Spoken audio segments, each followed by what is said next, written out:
Hello everyone, welcome back to another video of our PYQ series. तो आज हम start करने वाले हैं इकॉनमी का नेक्स्ट चैप्टर कह लो, जिसमें हम इंफ्रास्ट्रक्चर और स्कीम्स पढ़ेंगे, सिर्फ सेलेक्टेड। क्योंकि जो इंफ्रास्ट्रक्चर और स्कीम रिलेटेड क्वेश्चंस जो अभी तक PYQs में पूछे गए हैं या जो भी प्रीलिम्स में पूछा जाता है, that is heavily current affair dependent. So उसके लिए आपको करंट अफेयर जैसे कि PT 365 करना पड़ेगा, जिसकी वीडियो बहुत जल्दी आने वाली है। बट अगर आपने खुद से कर रखा है देन दैट इज़ ओके। तो इस पूरे वीडियो का उद्देश्य ये होगा कि आपको एक लिमिटेड गाइडलाइन देना कि जो स्कीम और इंफ्रास्ट्रक्चर रिलेटेड क्वेश्चन हैं वो आते कैसे हैं और आपको उनको टैकल कैसे करना है। ठीक है। सो एज़ यूजुअल इसमें हम पूरा 1979 से 2024 तक के क्वेश्चंस करेंगे, बट ओनली सेलेक्टेड। जो पुराने स्कीम्स थे, जो अनरिलेटेड चीज़ें थी, उनको मैंने कट डाउन कर दिया। ट्रस्ट में उन्हें पढ़ने की ज़रूरत भी नहीं है। ठीक है।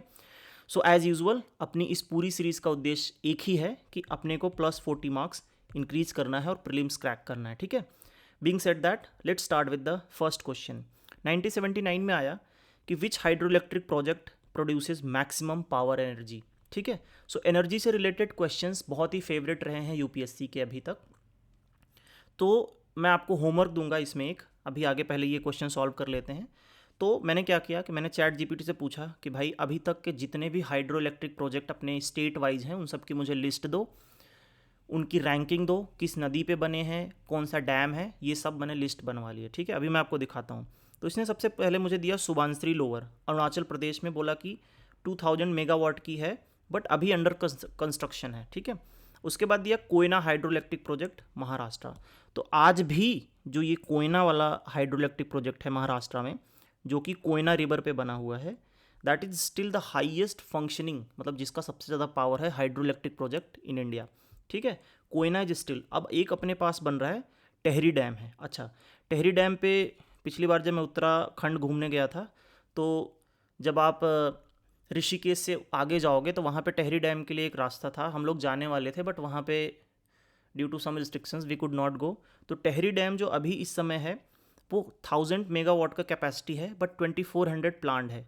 So once this will be functional, ये सबसे हाईएस्ट हाइड्रो इलेक्ट्रिक प्रोजेक्ट होगा अपने इंडिया का। ठीक है।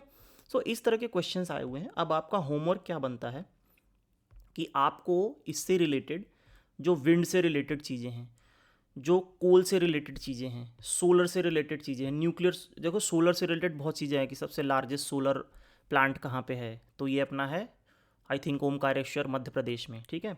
फिर कौन सा स्टेट न्यूक्लियर में सबसे आगे है, कौन सा स्टेट विंड में सबसे आगे आगे है।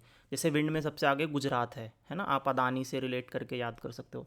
तो इस तरह से विंड से रिलेटेड, स्टेट वाइज, कोल से रिलेटेड, सोलर से रिलेटेड, इन सब के जो सबसे फेमस प्रोजेक्ट हों, जो लेटेस्ट करंट अफेयर में चीज़ें चल रही हैं, या जो इस तरह का डेटा है, वो आपको एज ए होमवर्क करना है। ठीक है। एंड प्लीज़ मेक श्योर जो भी मैं बोलूँ आप करा करो, क्योंकि इससे आपका बहुत बेनिफिट होगा। चलो, नेक्स्ट क्वेश्चन आया 2016 में। अब देखो मैं सीधा 1979 से 2016 में जंप कर गया, क्योंकि और जो क्वेश्चंस हैं वो बहुत पुराने हैं and they don't have any relevance in the current. So क्या पूछा कि उदय स्कीम के बारे में पूछा कि ये उदय स्कीम करता क्या है। तो उदय स्कीम है जो डिस्कॉम्स अपनी होती है ना, पावर डिस्ट्रीब्यूशन की कंपनीज होती हैं, उनके रिवाइवल के लिए एक स्कीम लाई थी गवर्नमेंट ने। तो वो क्या करते थे कि बॉन्ड्स वगैरह रिलीज करते थे मार्केट में, और उससे जो पैसा इकट्ठा होता था उसको डिस्कॉम्स यानी कि पावर डिस्ट्रीब्यूशन कंपनीज को रिवाइव करने का काम होता था। तो दिस इज बॉन्ड से रिकैपिटलाइजेशन वगैरह होता था। तो इसका क्या हो जाएगा, providing the financial turn around and revival of power distribution company, इनको डिस्कॉम कंपनीज भी बोला जाता है। ठीक है। तो ये इसका पर्पस था। नेक्स्ट नेक्स्ट क्वेश्चन 2017 में। अच्छा देखो 2016 से अब मैं क्वेश्चंस की फ्रीक्वेंसी बढ़ा दूंगा, क्योंकि अब now we are getting into this contemporary affair thing. चलो, तो क्वेश्चन का आया था कि the standard mark BIS is mandatory for automotive tyres और ट्यूब्स। ठीक है। AG mark is a quality certification mark issued by FAO। देखो, ये पता है कि जो AG मार्क है ना, ये इंडिया में वैलिड है, तो AG मार्क को FAO नहीं करेगा, क्योंकि AG मार्क हमारा इंटरनल मैटर है। तो हम क्या करते हैं, जो हमारा एग्री प्रोड्यूस एक्ट है, इसके अंदर हम जो एग्रीकल्चर प्रोड्यूस होते हैं उनको सर्टिफाई करने के लिए AG मार्क देते हैं। ठीक है। सो ये 2 ऑप्शन गलत हो जाएगा। और BIS जो है that is mandatory for tyres and tubes. ठीक है। तो अब देखो ये जनरल ऑब्जर्वेशन की चीज़ है, आप देखोगे कि जब आपके टायर्स या ट्यूब्स आएंगे तो उस पर BIS का लोगो बना होता है, ठीक है। सो ये ऑब्जर्वेशन वाली चीज़ थी। So option 1 will be correct and 2 will be wrong, ठीक है। AG mark agri produce act से आया, आपको बताना है कि जो BIS है वो किस मिनिस्ट्री के अंदर आता है। वीडियो पॉज करो and let me know in the comment box. चलो मैं इसको रिवील करता हूँ। जो मिनिस्ट्री ऑफ कंज्यूमर अफेयर्स है ना, उसके अंदर BIS आता है, ठीक है। चलो नेक्स्ट क्वेश्चन आया 2009 में। ये बिल्कुल एकदम से वक्त बदल दिया, जज्बात बदल दिया वाला क्वेश्चन था। क्वेश्चन क्या पूछा कि petroleum natural gas regulatory board is the first regulatory board setup by the government of India. अब देखो ये ऐसा क्वेश्चन है ना जो आप पढ़ के नहीं जा सकते, ठीक है। कोई भी नहीं पढ़ के जा सकता इसको। This is impossible to chase such type of question. तो अब जब आप एग्ज़ाम में बैठे हो 9:30 बजे नहा धो के मस्त, आपको दिखा कि यार पेट्रोलियम और नेचुरल गैस की रेगुलेटरी बोर्ड है। अगर आप सोचो कि इंडिया इतनी बड़ी कंट्री है, वहाँ पे आप कोई भी रेगुलेटरी बोर्ड बना रहे हो, तो क्या आप उसको कोई स्टैचुरी रिकॉग्निशन नहीं दोगे? अगर रेगुलेशन करना है किसी चीज़ पे, रेगुलेशन कर रहे हो मतलब आपको रूल ऑफ लॉ के हिसाब से रेगुलेशन करना होगा। रूल ऑफ लॉ की बात आ गई, इसका मतलब कि आपके पास डेमोक्रेटिक मैंडेट होना चाहिए, तभी आप रूल ऑफ लॉ अप्लाई कर पाओगे। डेमोक्रेटिक मैंडेट है, रूल ऑफ लॉ है, तो इसका मतलब ये है कि स्टैचुरी बॉडी होना तय है। कोई भी रेगुलेटरी बॉडी XYZ, कोई भी रेगुलेटरी बॉडी हो, उसका स्टैचुरी बॉडी होना तय है ना। आप ट्राई देख लो, टेलीकॉम रेगुलेटरी अथॉरिटी बोर्ड, ये फिर अपना petroleum gas regulatory authority board, electricity authority जो है रेगुलेटरी है। कोई भी रेगुलेटरी बोर्ड जो है, they can not have any power unless they are backed by some act of parliament और स्टेट लेजिस्लेचर। तो इसमें क्या बोला कि इतने सेटअप बाय गवर्नमेंट है, तो यहीं पे ये गलत हो गया। सेटअप बाय गवर्नमेंट क्या बोल रहा है, इसका मतलब ये एग्जीक्यूटिव हो गई, है ना। अब पेट्रोलियम और गैस इतनी बड़ी चीज़ है अपनी पूरी इकॉनमी के लिए, ये एग्जीक्यूटिव बॉडी कैसे हो सकती है? कोई लॉ होगा, तो इसलिए सीधा फर्स्ट ऑप्शन गलत हो गया। जैसे ही आप फर्स्ट काटोगे आपका सीधा ऑप्शन आ जाएगा 2 और 3। You don't even need to know 2 और 3 क्या है। देखो मैं ये नहीं कह रहा हूँ कि बहुत मैजिकल है, देखो मैंने एलिमिनेशन ट्रिक बता दिया आपको, अब तो आना चाहिए वो हो नहीं। लॉजिकल रीजनिंग करनी है, लॉजिकल गेस करना है, आपको अपने आप से बात करनी है कि यार कोई चीज़ रेगुलेटरी कर रही है तो ये गवर्नमेंट कैसे सेटअप कर सकती है, एक्ट में क्यों नहीं हो सकता, क्या दिक्कत है। और जब एग्जामिनर बैठा होगा तो वो इन्हीं दो चीज़ों में खेलेगा। दूसरे ऑप्शन देखो, one of the task of PG to ensure the competitive market for gas. One of the task है भाई, होता होगा, वो PG NRB का पूरा पढ़ने थोड़ी जाएगा, वो छोटी छोटी चीज़ें गलत करेगा, है ना, जो माइन्यूट डिटेल्स हम मिस कर सकते हैं। तो इस हिसाब से आपको अपने बारे में और एग्जामिनर के बारे में एक साथ होकर सोचना है, जब भी कहीं आपको लगे कि एकदम से वक्त और जज्बात बदल रहा है, ठीक है। चलो नेक्स्ट क्वेश्चन 2019 का। In which one of the following in India which of the following review the independent regulators like telecommunication, insurance, electricity act etcetera. तो जो इंडिपेंडेंट रेगुलेटर्स हैं उनको कौन रेगुलेट करता है, ठीक है, रिव्यू कौन करता है? Ad hoc committee set by parliament. देखो ये बहुत ब्रॉड स्टेटमेंट है, आप किसी भी चीज़ के लिए पार्लियामेंट कमेटी सेट कर सकते हो। अभी इस समय देखो सेबी वाला मैटर चल रहा है, जो सेबी के चेयरमैन के ऊपर कुछ एलिगेशंस है, तो वहाँ पे भी पार्लियामेंट्री कमेटी ने उनको स्क्रूटनी के लिए बुलाया है। तो पार्लियामेंट्री कमेटी वो भी एड हॉक पे can be set for anything.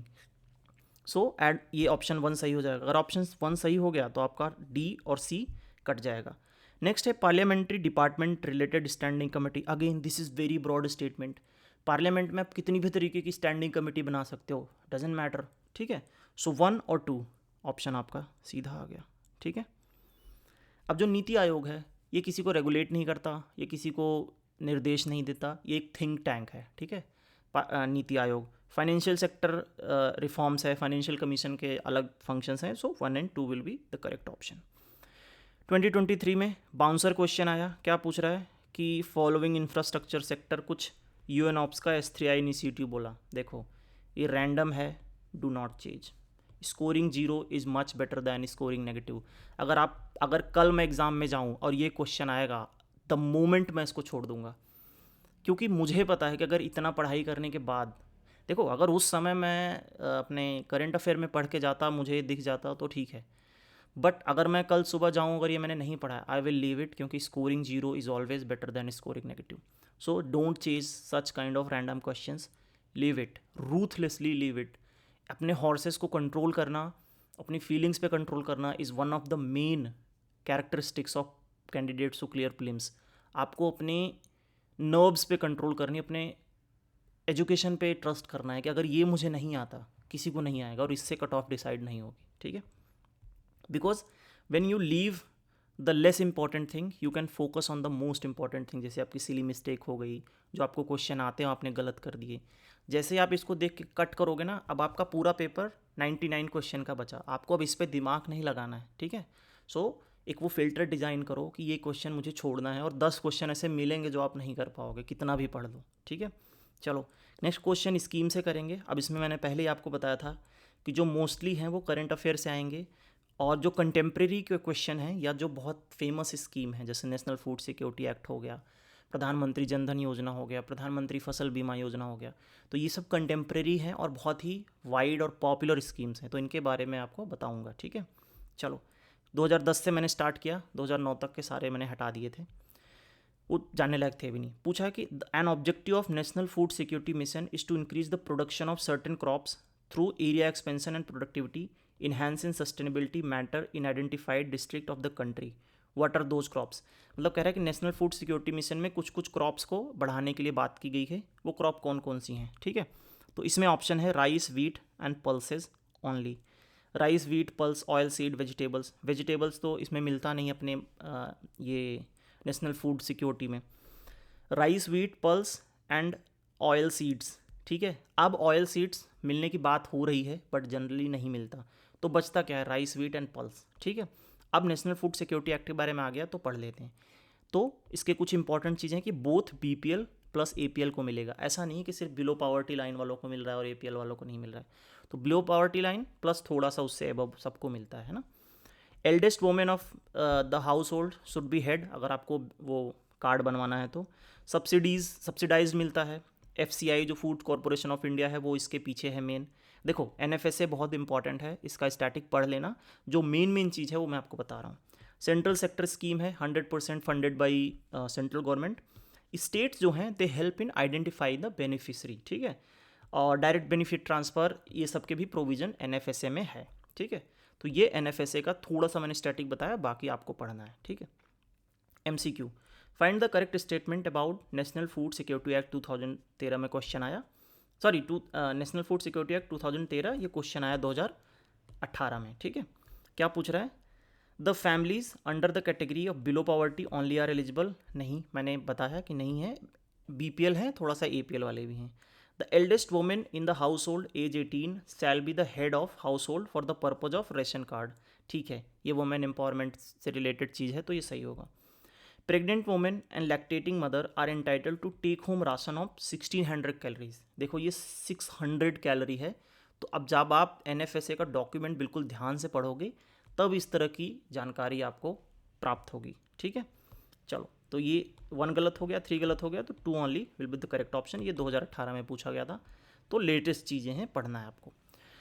Question आया, how do district rural development agencies help in reduction of rural poverty in India. देखो फिर ये वैसा वाला क्वेश्चन है जिसमें आपको दिमाग लगाना है. अब क्या बोल रहा है कि डिस्ट्रिक्ट रूरल डेवलपमेंट एजेंसी, कोई डिस्ट्रिक्ट रूरल डेवलपमेंट एजेंसी है, नाम से देखो डेवलप करेगी डिस्ट्रिक्ट में, रूरल में एजेंसी है, इतना ही पता है, अब कुछ इसके अलावा कुछ नहीं पता आपको. ऑप्शन पढ़ते हैं. DRDA act as Panchayati Raj institution in certain specified backward regions of the country.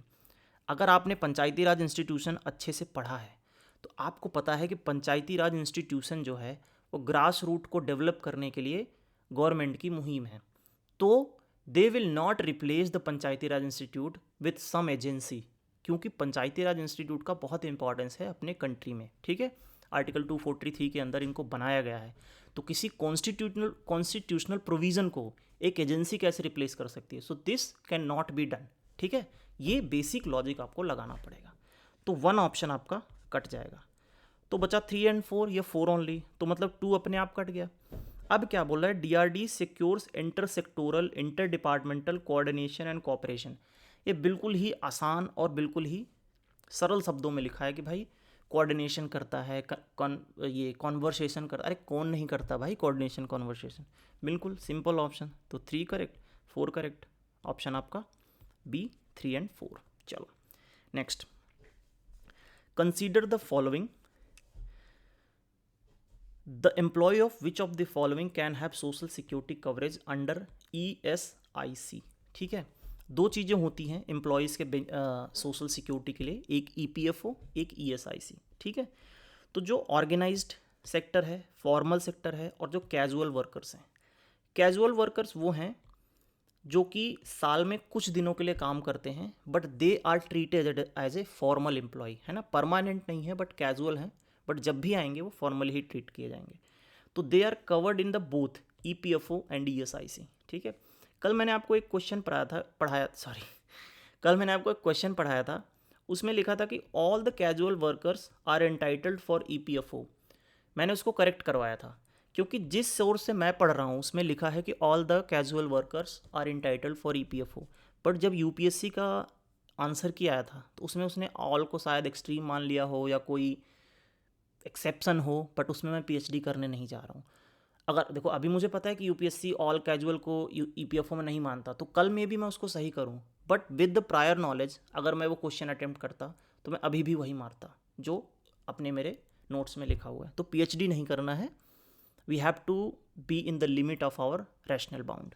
चलो, तो इनफॉर्मल, अनऑर्गेनाइज्ड और सीजनल वर्क हैं, they are not covered either in EPFO nor in SIC। ठीक है, तो अब इसमें बोल रहा है कि consider the following, the employ of which of the above can have social security coverage under ESIC। Hotel and restaurant, why not, motor transport, why not, newspaper, why not, private medical institute, why not. ये पूरी industry की बात कर रहा है भाई, you don't have any reason to cut any of them, तो you have to select the over arching umbrella. ठीक है, अब यहाँ पे जितनी भी XYZ इंडस्ट्री दी होती सबको आप कर लो, क्योंकि सिर्फ हमने जो पढ़ा है वो हमने एम्प्लॉय के वेरिएशंस में पढ़ा है, ना कि किसी इंडस्ट्री के वेरिएशन में। ठीक है, चलो 2012 में क्वेश्चन आया, how does national rural livelihood mission, ठीक है, seeks to improve livelihood option of rural poor. क्या बोल रहा है कि जो नेशनल रूरल लाइवलीहुड मिशन है, तो उस समय का होगा, आज भी सेम चीज़ है, उसको पढ़ेंगे, बट इसका ऑप्शन देखते हैं। क्या बोल रहा है, by setting up large number of new manufacturing industry, agri business in the rural area. ठीक लग रहा है, by strengthening self help groups and providing skill development, SHG plus skill development की बात कर रहा है। तीसरा ऑप्शन देखो कितना मतलब इसको बकवास करने की कोशिश की है, supplying seeds, fertiliser, diesel pump set and micro irrigation equipments free of cost to the farmers. भाई अगर ऐसा हो रहा होता तो सारे किसानों की बल्ले बल्ले नहीं हो जाती। तो ऑप्शन 1 एंड 2। तो अब जो अपना नेशनल रूरल लाइवलीहुड मिशन है उसके आगे दीनदयाल अंत्योदय करके एक प्रीफिक्स लगा दिया है, जब अपनी UPA 2 की सरकार या UPA 1 की जो BJP की सरकार आई थी। सो प्रीफिक्स में क्या अब क्या हो गया, ये Deendayal Antyodaya national rural livelihood mission, ऐसे नेशनल अर्बन लाइवलीहुड मिशन। ठीक है, तो इसमें क्या मिलता है, लोन मिलेगा प्लस ट्रेनिंग मिलेगी आपको। ठीक है, लोन शायद 10 लाख तक मिलता है, बट एग्जैक्ट मुझे डेटा नहीं पता, बट लोन और ट्रेनिंग का प्रोविजंस है इसमें। मार्केट इस्टेब्लिश करके दिया जाएगा आपको, शेल्टर प्रोवाइड किया जाएगा, रूरल मिनिस्ट्री के अंदर ये सब होता है। और जब अर्बन लाइवलीहुड मिशन की बात आती है तो वो ministry of housing and urban affairs के होता है। ठीक है, तो इस कॉन्टेक्स्ट में इतना ही जानना था, बट ये NRLM NRUM ये सब कॉन्टेम्प्रेरी जो है इम्पॉर्टेंट स्कीम्स हैं, तो इनके बारे में आपको स्टैटिक अच्छे से पढ़ना चाहिए। बट आपको बस ये याद रहे कि आपकी रेशनैलिटी बस इतनी ही है, इसी के इर्द गिर्द आपको पढ़ना है। ठीक है, क्वेश्चन 2012 में आया कि Endeavour of Janani Suraksha Yojana programme क्या क्या है। ठीक है, तो पहले जननी सुरक्षा योजना के बारे में थोड़ा सा स्टैटिक पढ़ते हैं। तो ये BPL औरतों के लिए है। इसका बेसिकली क्या है कि इंस्टीट्यूशनल डिलीवरी को प्रमोट करना, कि मतलब जो महिलाएं प्रेग्नेंट हैं उनका जो बेबी डिलीवर हो वो हॉस्पिटल्स में हो। ठीक है, अच्छा देखो अब यहाँ पे इस तरह की चीज़ें खेल सकता है UPSC कि सिर्फ गवर्नमेंट हॉस्पिटल में नहीं, ऐसा नहीं है, जो एक्रेडिटेड प्राइवेट हॉस्पिटल हैं they can also be part of this Janani Suraksha Yojana programme. ठीक है, अब इसमें क्या होगा, कोई कंडीशन नहीं है कि आपकी एज कितनी हो, आपका नंबर ऑफ चाइल्ड कितना हो, क्योंकि आगे की जो इस चीज़ से रिलेटेड योजनाएं हैं, जैसे प्रधानमंत्री मातृ वय वंदन योजना करके कुछ है, तो उसमें नंबर ऑफ चिल्ड्रन पे लेके कुछ रिस्ट्रिक्शंस हैं, बट इस पे नहीं है। बीपीएल कोई कंडीशन नहीं है। कमीशन मिलेगा आशा वर्कर को if they help the rural और urban women to pursue the institutional delivery, तो आशा वर्कर को मिलेगा। और जो रूरल एरिया है उसमें ज़्यादा इंसेंटिव किया जाएगा, और जहाँ पे नंबर्स ख़राब हैं, जैसे मैटरनल मोर्टालिटी ज़्यादा है और एंटीनेटल प्रीनेटल केसेस ज़्यादा आ रहे हैं, तो वहाँ पे और इंसेंटिवाइज किया जाएगा। तो इस तरह से इसमें थोड़े थोड़े डिटेल्स हैं, ठीक है। तो इसमें क्या हो जाएगा, to provide monetary assistant to mother to meet cost of delivery, हाँ ठीक है। To provide for wage loss, नहीं वेज लॉस की कोई बात नहीं हुई है, बस इंस्टीट्यूशनल डिलीवरी प्रमोट की जा रही है, ठीक है। तो आपका ऑप्शन नंबर 1 और 2 हो जाएगा।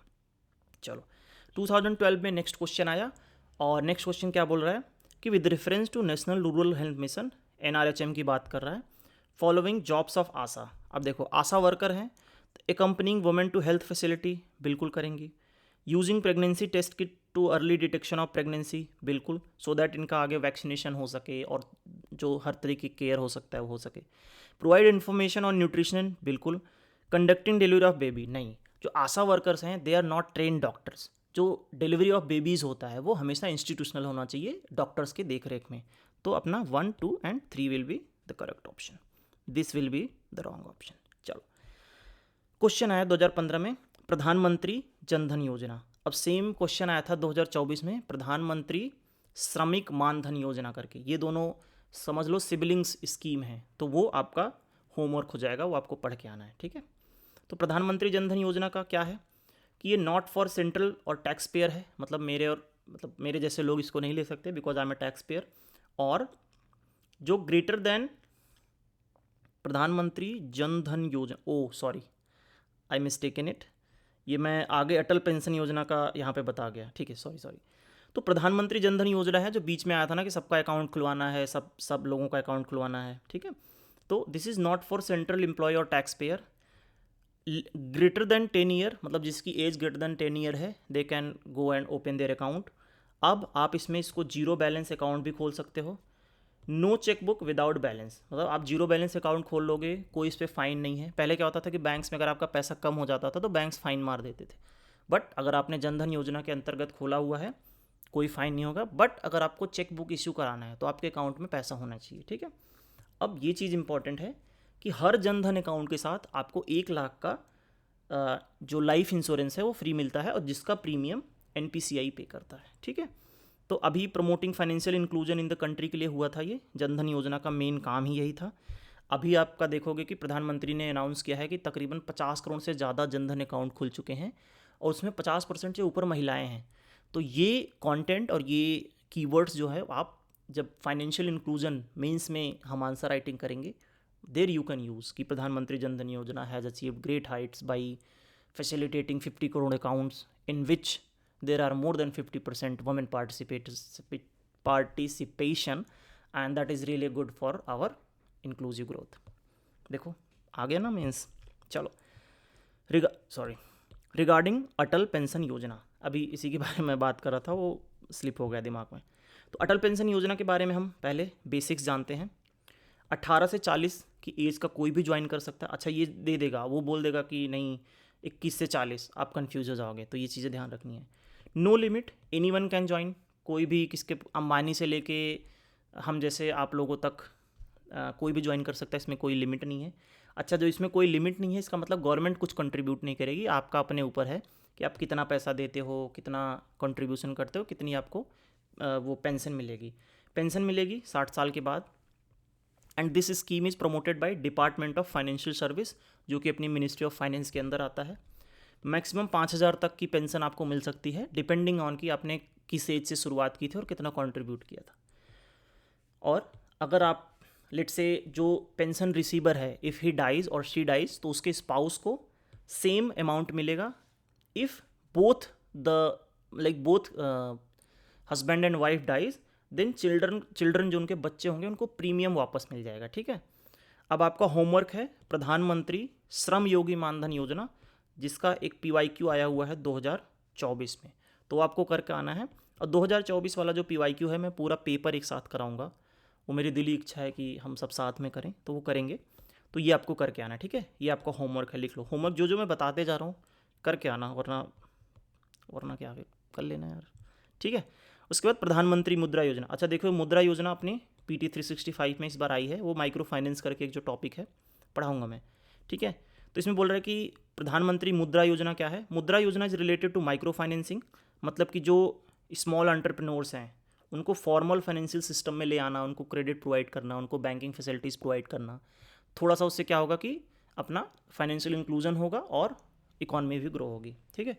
तो मुद्रा योजना क्या है, micro finance up to 10 lakh रुपए तक है, ठीक है। इसमें 3 कैटेगरी के लोन होते हैं, शिशु, किशोर, तरुण, ठीक है।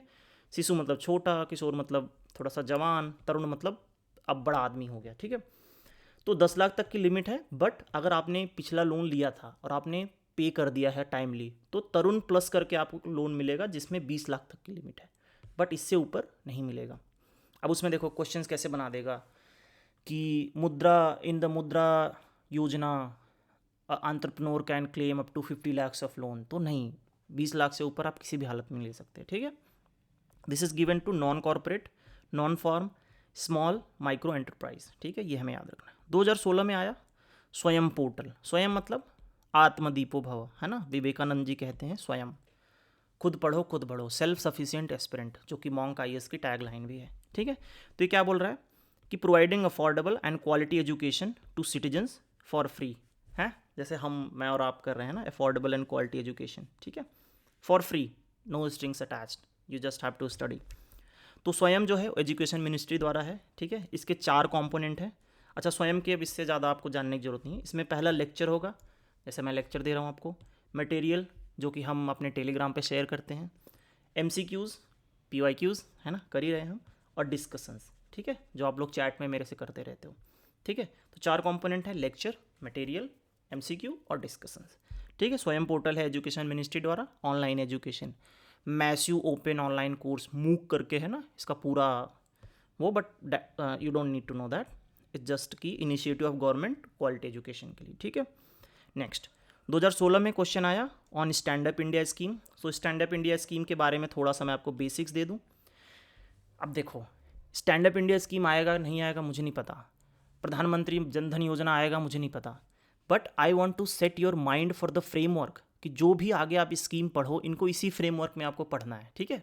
अब देखो मैंने स्टैंड अप स्कीम का क्या बनाया कि SC ST वुमेन एंटरप्रेन्योर के लिए है, डिपार्टमेंट ऑफ फाइनेंशियल सर्विस इसको प्रमोट कर रहा है ना। ऊपर भी एक चीज़ थी अटल पेंशन, दैट इज़ ऑल्सो, अब ये बोल देगा कि अटल पेंशन योजना is by ministry of health and family welfare, ठीक है, तो वो गलत हो जाएगा। इसी तरह की चीज़ें आप रॉन्ग कर सकते हो अगर आप MCQ बना रहे हो, और कैसे, तो माइंडसेट समझना है।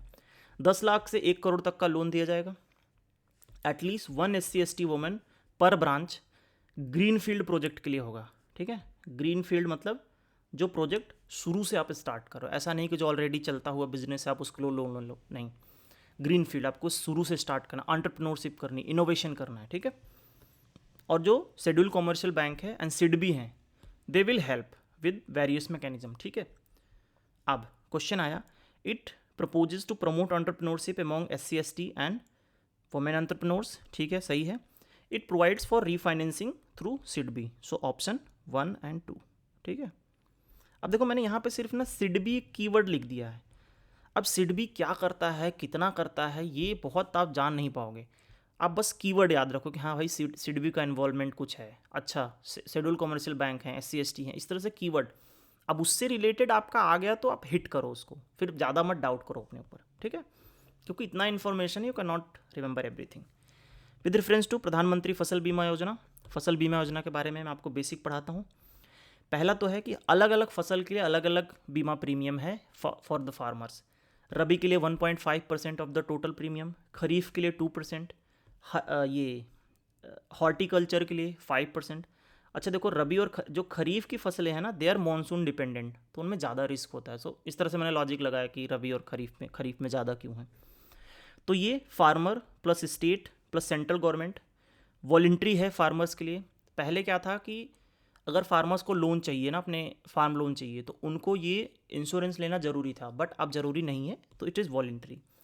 सब कुछ कवर है, बिफोर हार्वेस्टिंग, आफ्टर हार्वेस्टिंग, जो भी वर्किंग कैपिटल चाहिए सब कुछ इसमें कवर्ड है, ठीक है। सेंट्रली स्पॉन्सर्ड स्कीम है, बट नॉर्थ ईस्ट में जो गवर्नमेंट है वो 90:10 का भार उठाएगी, जैसा कि हमेशा होता है।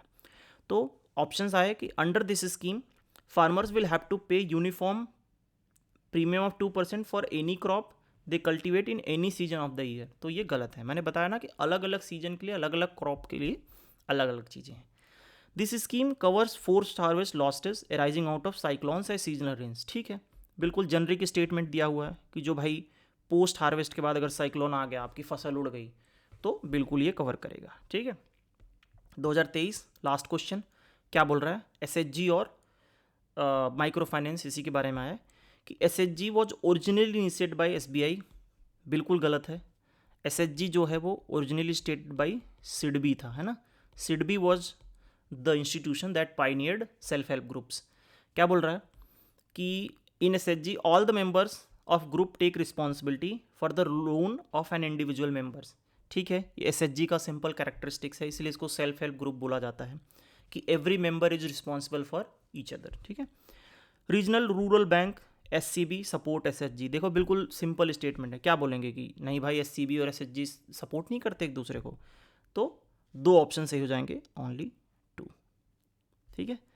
अब देखो यही ओनली 2, ओनली 3, नन, ऐसे तरह के ऑप्शंस आपको थोड़ा कंफ्यूज करते हैं, but you have to hold your horses and believe कि अगर मैंने किया है, अगर मुझे नहीं आता तो किसी को नहीं आएगा। चलो ठीक है, so if you have come to here, thank you so much for being here, make sure to subscribe, appreciate my effort, and जो होमवर्क दिया है वो ज़रूर करना, कुछ क्वेश्चन पूछे हैं वो कमेंट करना, लाइक करो, अपना प्रेजेंस दर्ज कराओ।